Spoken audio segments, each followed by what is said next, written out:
The grand ballroom was a vision of wealth and opulence. Crystal chandeliers hung from the ceiling, casting their golden glow across the sea of guests.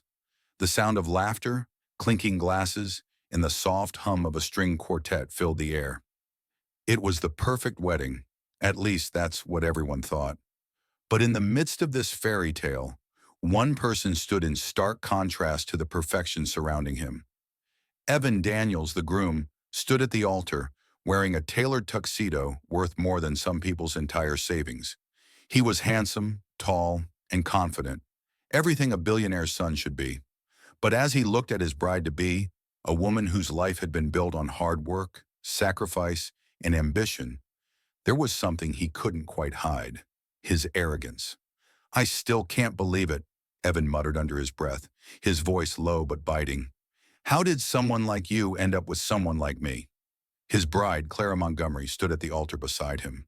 She had always been beautiful, but today she looked different. She was stunning, radiating elegance and grace in her designer wedding gown. But something about her posture, the way her shoulders were tense, the subtle tremble in her hands told a different story. Clara knew the eyes of the room were on her, and that made her feel exposed. But she could do nothing about it now. She had agreed to this marriage for one reason, and one reason alone. Not for love, not for the fairy tale romance, but for her family. Evan glanced at Clara, his lips curling into a smirk. "You know, you're really lucky I decided to marry you. Not many people get a chance to be a part of my world.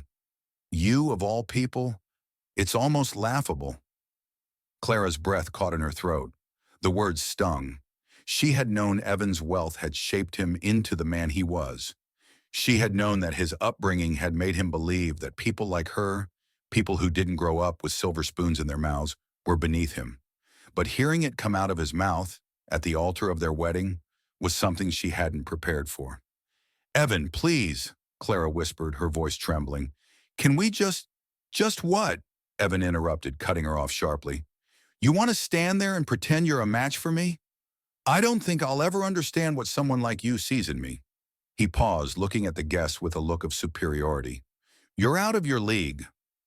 The guests, mostly wealthy businessmen and women, shifted uncomfortably in their seats.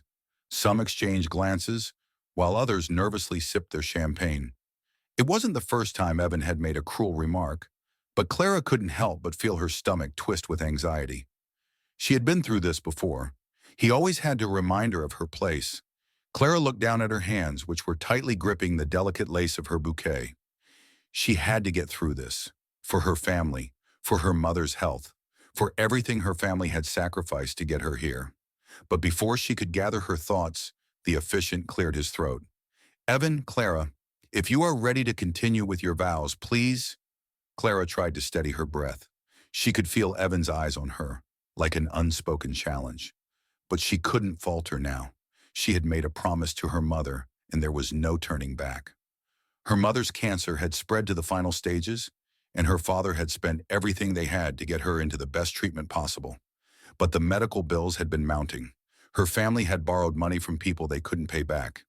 When Evan's proposal had come, her mother, in a tearful moment of desperation, had whispered, "Do whatever it takes, Clara. I want you to be secure." And so she had agreed to marry him. It had been the only choice. No matter how much it hurt to know that Evan would never love her the way she deserved. "Clara?" the officiant asked gently, bringing her back from her thoughts. Clara's hands trembled, but she held her head high. She took a deep breath and began. "I, Clara Montgomery, take you, Evan Daniels, as my husband, to love and to cherish, in good times and in bad. I vow to be there for you through whatever comes, to support you, to stand beside you, and to honor you." Her voice faltered for just a moment, but she quickly recovered, trying not to let the tears well up in her eyes. As she spoke, she could feel Evan's eyes piercing her, watching her closely. And in that moment, something inside her broke. She wasn't lying. She had every intention of standing by him because she had to. But she also knew that what they were doing wasn't real. She wasn't his equal. She wasn't his match. She wasn't even a choice he had made out of love. She was an investment, a means to an end. Evan didn't care. His gaze was locked on her, and his lips curled into a smug smile. He had the power here. He could ruin her, and he loved it. The thought of having this beautiful woman bound to him, while he stayed in control, fueled his ego. The vows continued, but Clara couldn't hear the words anymore. Her mind was swirling. She had spent her whole life working for a future where her family could live in peace, free from the burden of debt and illness. But this wedding, this marriage, was a cruel joke. It was a path she had been pushed down. The love was never there. It wasn't meant to be. As the officiant turned to Evan, Clara found herself lost in thought, wondering how it had come to this. How had she ended up here, standing at the altar with a man who didn't even care to know her? Then it was Evan's turn to speak. His voice was full of arrogance as he recited his vows. I, Evan Daniels, take you, Clara Montgomery, as my wife. To have and to hold. Well, I suppose we'll see how this goes. I promise to provide for you, to care for you, as long as you don't embarrass me or cause trouble. As long as you don't get in the way of my empire. But we're in this together. For better or for worse, right? His words were cold, detached. Clara's heart sank as she realized that he didn't even know what a real marriage was. His idea of love was built on ownership. He didn't love her. He never had. To him, she was nothing more than a prize, something to show off to his friends and use to further his business. But Clara wasn't ready to give up yet. Not entirely. She knew she couldn't turn back now. She had to endure this. She had to go through with it. For her family, for her mother, for everything that had brought her here. But what neither she nor Evan knew was that the truth about Clara's family, was about to come crashing into their perfect world, and it would shatter everything. The wedding ceremony was almost over, and the guests' murmurs had become a soft hum in the background. Evan stood at the altar, his chest swelling with pride, his eyes scanning the room of distinguished faces. Clara stood beside him, her hands still trembling, the weight of the moment pressing on her shoulders. She had been so sure of this decision at first, but now, as the seconds ticked by, uncertainty and doubt swirled inside her. Evan's words had felt like a slap in the face, and as he finished his vows with a smirk, the invisible gulf between them grew wider. He couldn't even pretend to be sincere. The vows were nothing more than a formality to him, a way to maintain control, to show the world that he had a trophy wife, and Clara had to play the part. The officiant cleared his throat, ready to proceed. Then, by the power vested in me, I now pronounce you husband and wife. You may kiss the bride. As Evan leaned in to kiss her, Clara's mind wandered. She could feel the coldness in his touch, the lack of passion in his embrace. She closed her eyes, willing herself to accept the reality of this situation. This was what she had chosen, or more accurately, this was what she had been forced into. The kiss was brief. The guests clapped politely, their smiles wide and rehearsed. Clara forced a smile, but on the inside she felt like she was crumbling. Was this really what she had worked so hard for? Was this the future she had dreamed of? A future built on lies, on a marriage where love was nothing more than a distant memory, an illusion? After the ceremony, the newlyweds made their way down the aisle, their hands clasped together. But even that gesture felt hollow. Evan, ever the showman, was smiling for the cameras, but Clara couldn't bring herself to smile back. The cold chill between them seemed to spread with each step. As they reached the reception hall, the grandeur of the venue overwhelmed Clara. It was all so perfect, so carefully constructed, but none of it mattered. The lavish banquet tables, the expensive flower arrangements, the hundreds of guests, all of it was meaningless to her. She didn't want this life. She didn't want to be the pawn in a game of power and status.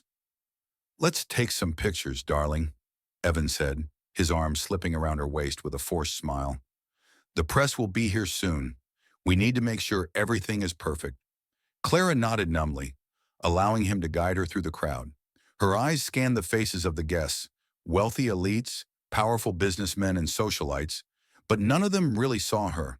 To them, she was just another part of the spectacle, another trophy on Evan's arm. She found herself alone in the corner of the ballroom, her gaze drifting to the grand chandelier hanging above. She felt the weight of the situation settle over her. She had married a man who didn't love her, who saw her only as a means to an end.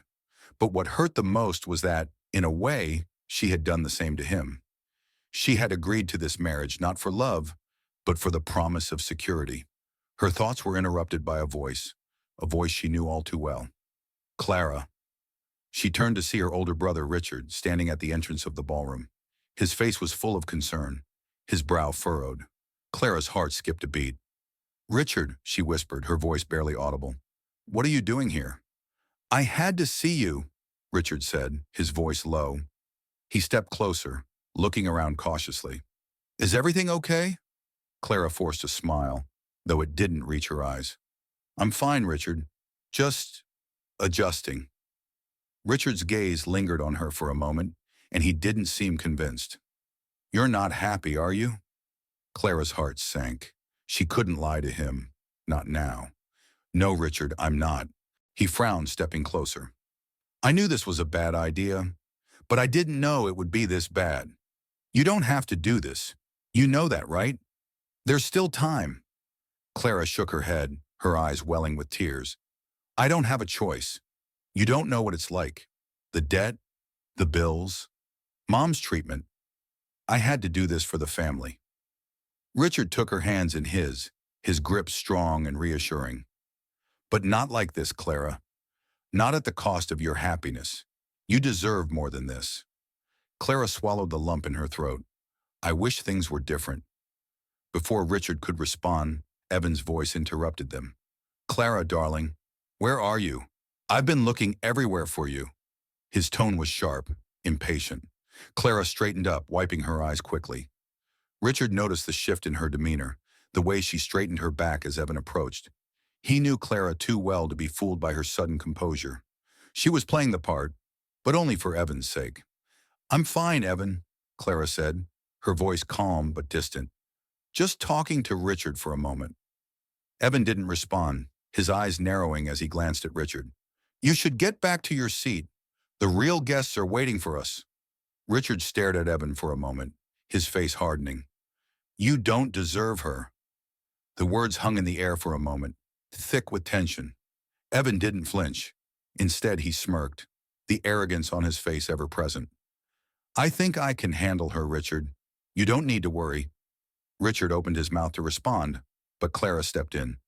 "Thank you for coming, Richard. Please just go." Reluctantly, Richard turned to leave, throwing one last glance at his sister. But before he could step away, Clara caught his arm, her voice barely a whisper. "Please don't tell anyone about what's been going on." Richard's eyes softened, but he nodded. "I won't. But promise me, Clara, if you need help, real help, you'll reach out." Clara gave him a tight smile, forcing back her emotions. "I will. I promise." As Richard left the room, Clara turned back to Evan, her stomach churning. The night was supposed to be about celebration, about the beginning of a new chapter. But for Clara, it felt like the end of something, the end of the woman she used to be, the woman she had sacrificed for this family. The reception continued, but Clara felt increasingly detached from the scene. The laughter, the clinking glasses, the music, it all felt so far away. Evan was busy shaking hands and greeting his business partners, but Clara couldn't bring herself to care. She was surrounded by the most expensive things money could buy, but it was hollow. Clara excused herself, slipping away from the crowd. She needed a moment to breathe, to escape from the weight of it all. She wandered down the hallway, finally finding a quiet room to collect her thoughts. But as she stepped inside, she found something that she wasn't prepared for. The room was dark except for the soft glow of a single lamp in the corner.